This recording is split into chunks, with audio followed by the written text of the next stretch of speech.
Viewers, দেশে বন্যা চলছে সবাই জানো, সবাই বড়শি নিয়ে ব্যস্ত। আমি বড়শি দিয়ে মাছ ধরার জন্য জায়গা পরিষ্কার করেছি। এই যে আমার পাশের বাড়িতে, এটা হচ্ছে হাইব্রিড ঘাসের ক্ষেত। এই যে এগুলি হাইব্রিড ঘাস। আর এই জায়গাটা আমি পরিষ্কার করেছি, এটা হচ্ছে আমাদের মেন রোড। এই জায়গাটা পরিষ্কার করেছি, প্রায় 3 ঘন্টার মতো লেগেছে।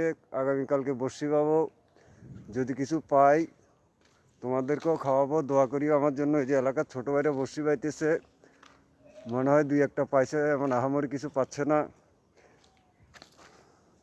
ওই যে আমাদের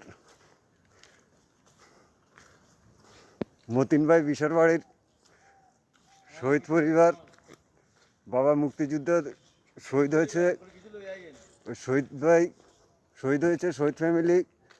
মতিন ভাই বড়শি পাইছে। মতিন ভাই মাছ তেমন এখনো পায় নাই। তো ঠিক আছে, কালকে মাছ পেলে দেখা হবে। খোদা হাফেজ।